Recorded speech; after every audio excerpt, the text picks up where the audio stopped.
আসসালামু আলাইকুম। গতকালকে একটা ভিডিও আপনারা নিশ্চয়ই সবাই দেখেছেন। সেনাবাহিনীর কোনো একজন অফিসার কিংবা সৈনিক কোনো একজনের সাথে ঢাকা 17 আসনের যিনি দাঁড়িপাল্লার প্রার্থী ডক্টর খালিদুজ্জামান ভাই, তো খালিদ ভাই সেখানে খুব আক্রমণাত্মক কথাবার্তা বলেছেন। আমরা সেখান থেকেই শুরুটা দেখেছি। এর পেছনে কি হয়েছে না হয়েছে আমরা কিছু জানি না। আমি খালিদ ভাইয়ের সাথে আমার ব্যক্তিগতভাবে দেখা হয়েছে, কথা হয়েছে। আমার কাছে যেটা মনে হয়েছে যে এই লোকটাকে চাইলেও খেপানো খুব কঠিন, এরকম টাইপের খুব ঠান্ডা মেজাজের একজন মানুষ। তিনি হঠাৎ করে সেনাবাহিনীর মানে একটা গেটে যায় তিনি এত ক্ষেপে যাবেন, এটা আমি বাই করি নাই। এইখানে এটার পেছনে আরও অনেক কিছু আছে, কিন্তু প্রশ্নটা বা বিতর্কটা ওইটা নিয়ে না, যে উনি কতটুকু রেগেছেন, সেনাবাহিনী অফিসার কতটুকু রেগেছেন, ওইটা না। প্রশ্নটা হচ্ছে সেনাবাহিনীর একটা স্পর্শকাতর একটা বাহিনীর আপনার বডি ক্যামের ভিডিও ফুটেজ বাইরে আসলো কিভাবে। আমি গতকালকে আমার পেজে জুলকারনাইন স্যার ওনার পেজের একটা ভিডিও আমি আমার পেজে শেয়ার দিয়েছিলাম। আমি জানি না এটা প্রথমে কে করেছেন, প্রথমে কে আপলোড দিয়েছেন আমি জানি না, মানে কাকে প্রথমে দিয়েছে। এটা যদি সেনাবাহিনী মনে করে দেশের স্বার্থে বা কোনো কারণে এটা প্রকাশ করা দরকার, প্রচার করা দরকার, সেই ক্ষেত্রে সেনাবাহিনীর উচিত ছিল ISPR থেকে এটা করা, মিডিয়াকে ডেকে তাদেরকে দিয়ে দেওয়া, অথবা সেনাবাহিনীর নিজস্ব ফেসবুক পেজ আছে, ইউটিউব চ্যানেল আছে, সেইখানে এটা আপলোড দেয়া। সেটা না করে তাদের নিশ্চয়ই তারা প্রথমে এটা যার কাছে এসছে সে তাদের কচুক্ষেতের ভাতাপ্রাপ্ত, তো এই কচুক্ষেতের ভাতাপ্রাপ্ত মুক্তিযোদ্ধা যারা আছেন তাদেরকে তারা দিয়েছেন। এই জিনিসটা একটা খুব রহস্যজনক এবং খুবই লজ্জাস্কর একটা বিষয় যে সেনাবাহিনী এখনো পর্যন্ত সেই নোংরা রাজনীতি, শয়তানি এখন পর্যন্ত তাদের মাথার ভেতরে আছে।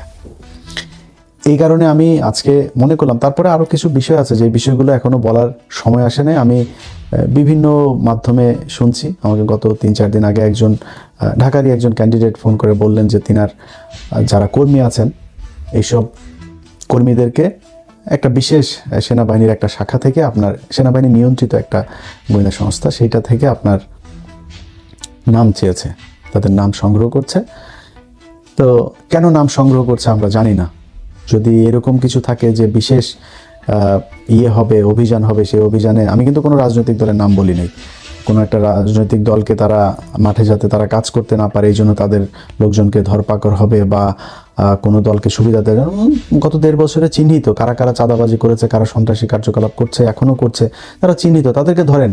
সেটা যদি জামাতের আমির হয়, জামাতের আমিরকেও ধরেন, কোনো সমস্যা নেই। যদি বিএনপির বিশাল বড় নেতা হয় তারও ধরেন, ওইটা ঠিক আছে। কিন্তু বিশেষ কোনো উদ্দেশ্যে আমি গতকালকের এই ভিডিওটার পিছনে অনেক বড় ধরনের একটা কনস্পাইরেসি আপনার লক্ষ্য করছি।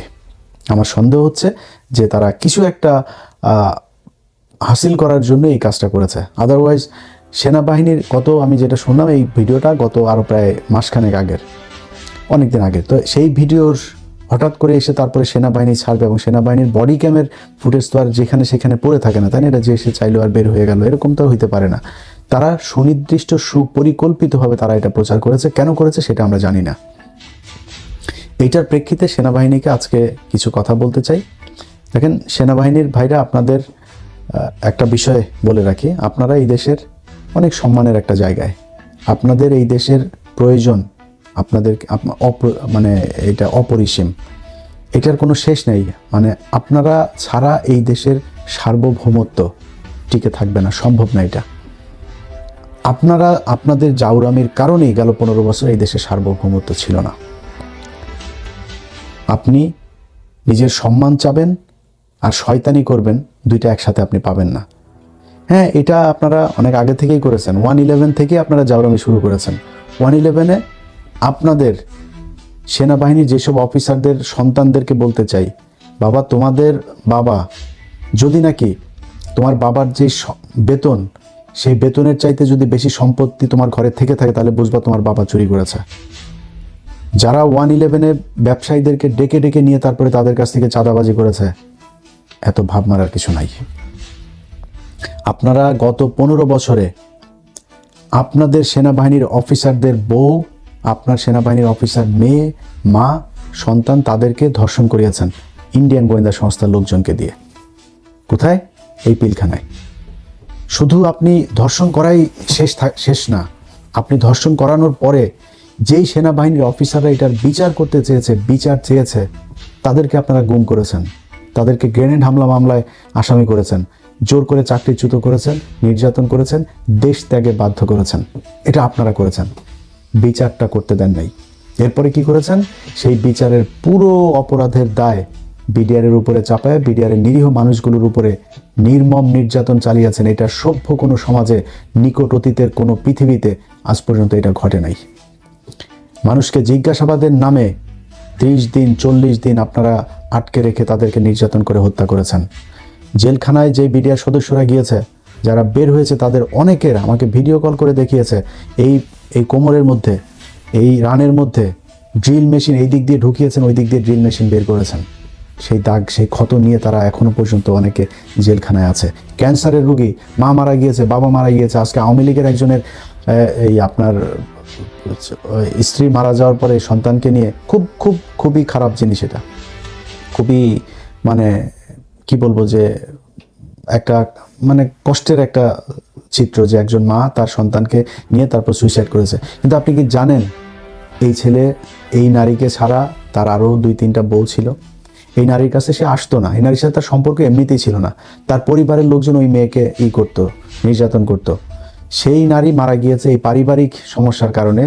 একটা বিশাল প্রথম আলো, ডেইলি স্টার দুজনে মিলা, ওইদিকে চ্যানেল 24 এমন এক তৈরি করলো যে স্বামীর শোকে, স্বামীকে জেল থেকে বের করতে না পেরে, তারপরে মিথ্যা মামলার অপরাধে স্বামীর এই অত্যাচারের এই দুর্বিষহ অবস্থা সহ্য করতে না পেরে দুনিয়া ছেড়ে চলে গেলেন। কি সেই মানে মিউজিক একটা করে দিলে বেদের মেয়ে জ্যোৎস্না ছবির মতো বিশাল করুণ দৃশ্য দেখা যাইত, বানায় দিলেন। কিন্তু এই যে বিডিআররা এখনো পর্যন্ত যে জেলখানায় পড়ছে, এখন পর্যন্ত প্রায় 450 আলেম জেলখানার ভিতরে কোনো অপরাধ ছাড়া। তারা বাপ মার মারা যাওয়ার পরে তাদের প্যারোলে যাইতে দেওয়া হয় না অনেককে। সেটা নিয়ে নিউজ করেন নাই তো? কি অপরাধ তাদের? এটা আপনারা করেছেন। আপনাদের নিজেদের অফিসার নিজেরা নিজেদের ক্যান্টনমেন্টের ভিতরে লুকিয়ে গুম করে রেখেছেন। আপনারা পাহারা দিয়ে 2018 সালে একটা রাতের ভোটের নির্বাচন করিয়েছেন, 2014 সালে করেছেন ভোটারহীন নির্বাচন, 2024 সালে করিয়েছেন ড্যামি নির্বাচন। এগুলো আপনারা করেছেন।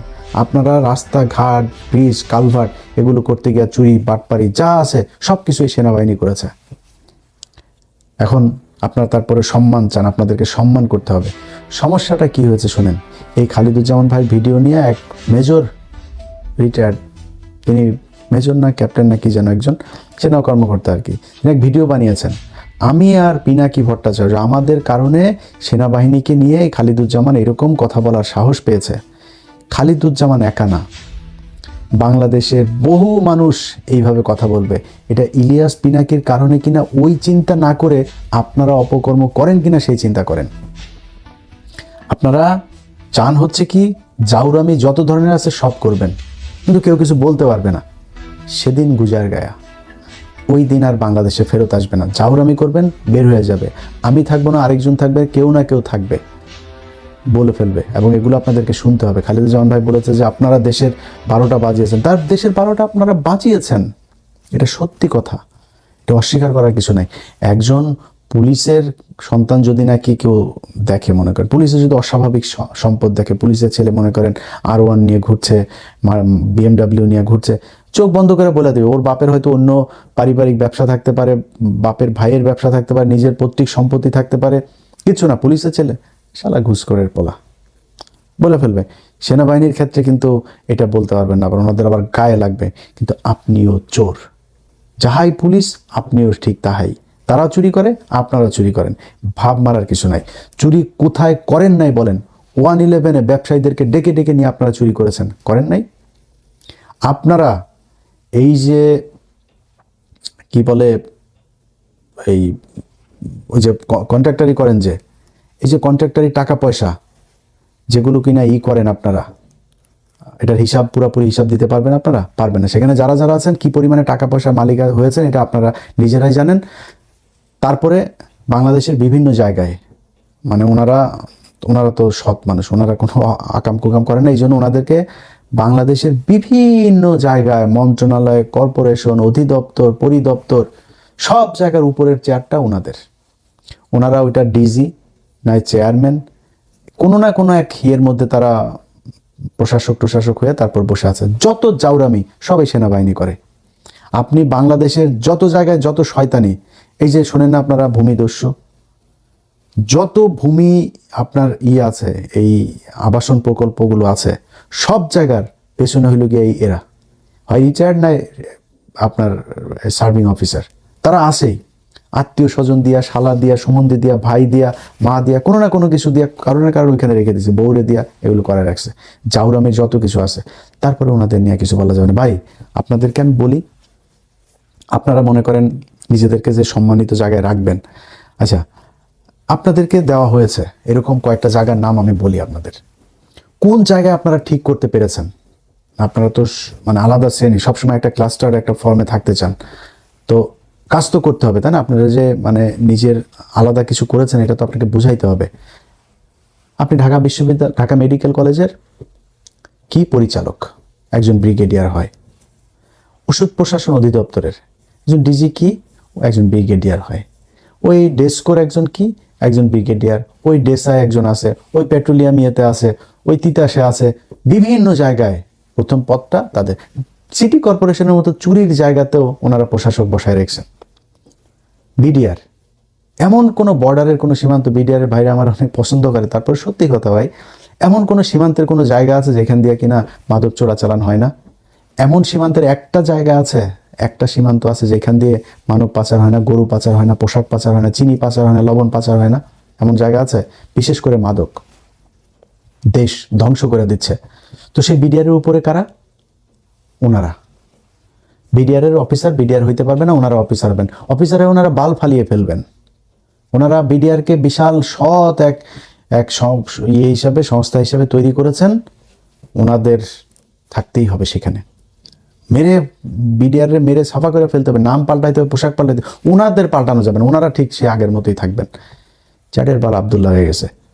ঢাকা মেডিকেলে চুরি ঠেকাইতে পারছেন? ওষুধ প্রশাসন দপ্তর, ইনসেপ্টা আছে, স্কোয়ার আছে, ভ্যাকসিনকো আছে, এত ওষুধের আমার এসেনশিয়াল কেন এত সমস্যা? মানে সরকারি ইয়েটা কেন এত হয় না কেন? এটার নাম ডাক নাই কেন? এটাতে খালি দিনকে দিন প্রতিদিন খালি মানে চুরি লসের মধ্যে যায় কেন? আপনি এই বিমানে গেলেও একই অবস্থা, সব জায়গাতে আপনারা যায় চুরি করেন। সে আগে যা চুরি হতো সেটাই করা হয়, আপনারা ভাগ দিয়ে খাইতে হবে। মানে ওনাদের অবস্থাটা হয়েছে, ওনারা ওপরের একটা পদে যাবে, যা লুটপাট করে খাবে, এই খাওয়ার ভাগ আনার জন্য যায়। কোনো জায়গায় কি আছে আপনারা ঠিক করতে পেরেছেন? বলেন, এক জায়গা বলেন আমারে। ঢাকা মেডিকেল ঠিক করতে পেরেছেন? দালাল আছে, মানুষ চিকিৎসা পায়, সেখান থেকে দালালরা রোগীদেরকে ধরে নিয়ে যায় আরেক হসপিটালে? পারেন নাই তো আপনি বারফালা এখানে আসেন কেন?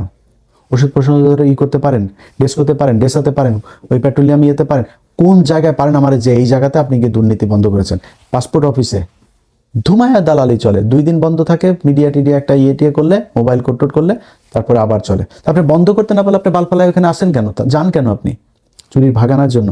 যত জাউরামি, যত চুরি বাটপারি যা আছে সব কিছুর নেতৃত্ব দেয় সেনাবাহিনী। এখন আপনারা আমি ভালো কেমনে বলবো আমার বলেন? আমি যে কথাগুলি বললাম ভাই, আপনার সাথে আমার ব্যক্তিগত কোনো সমস্যা নাই। ইভেন ওয়াকার স্যার আপনারে বলি, স্যার আপনার সাথে আমার ব্যক্তিগত কোনো সমস্যা নাই তো? আপনার লোকেদের সাথে কথা হয়েছে, আপনার কাছে কি চাইছি আমি? বলছি যে বিডিআরের লোককে ছেড়ে দিতে হবে, আলেমদের সন্ত্রাস বিরোধী আইনের যে মামলাগুলো, এই মামলাগুলোতে কোর্ট যদি জামিন দেয়, আপনি ডিজিএফআই ক্লিয়ারেন্সের এই অজুহাতে কারো আটকাইতে পারবেন না। আপনারা 2 দিন পরে বললেন ফুল স্টপ। তো এই যে এরপরে যে বের হইলো কমিশন তৈরি করার পরে, তো সেগুলি কেন হইলো? আপনি না বললেন যে সব দোষ বিডিআরের? সারা দেশে সব জায়গায় যেখানে বলবেন সবখানে। সো ব্যক্তিগতভাবে আপনার সাথে আমার কোনো সমস্যা নেই। আপনারা ভাই ভালো কাজ করেন, সেনাবাহিনীর মানুষ সম্মান করুক, আমি নিজেও এটা চাই। সেনাবাহিনীরা একটা আলাদা একটা জগতে থাকবে, তারা তাদের মতো মানে একটা অচ্যুত শ্রেণীর মতো করে থাকবে, এরা আমাদের বিশেষ সময় আমাদের পাশে থাকবে। ঝড়, আমার বন্যা, ঘূর্ণি, আপনার ভূমিকম্প, যুদ্ধ, এইসব সময় সেনাবাহিনী মানুষের পাশে এসে থাকবে, ফেরেস্তার মতো এসে আপনারা আমাদের পাশে দাঁড়াবেন। আপনাদেরকে সবচেয়ে বেশি বাজেট দেওয়া হবে, সবচেয়ে সুযোগ সুবিধা দেওয়া হবে, সব দেওয়া হবে, কোনো সমস্যা নেই। যেমনি আছেন ঢাকা শহরে অর্ধেক নিয়ে আসেন, আর অর্ধেক পুরাটা নিয়ে নেন, কোনো সমস্যা নেই। আপনাদের জন্য আরেকটা রাজধানী বানায় দেওয়া হবে ক্যান্টনমেন্ট নামে। থাকেন, দেশের নিরাপত্তাটা তো দেখবেন। আপনার কাজ হয়েছে কার মোবাইলের মধ্যে গুতায় কে কার সাথে প্রেম করে, কার কার সাথে কি করে, কে বিএনপির লোকের সাথে কথা বলো, বিএনপির লোক তারেক রহমানের সাথে কে বক্তব্য দিচ্ছে, এগুলো আপনাদের কাজ। ওই অমুক টেলিভিশনে কি নিউজ যাবে যাবে না ওগুলি, এবার তোর কাজ বাংলাদেশের ভিতরে রে, তুই থাকবি বাইরের দেশের থেকে আমার দেশটাকে আমি রক্ষা করে যায়, তোর বাল আছে, কিচ্ছু আছে তোর? তুই ইন্ডিয়া আজকে যদি আমার দেশে যদি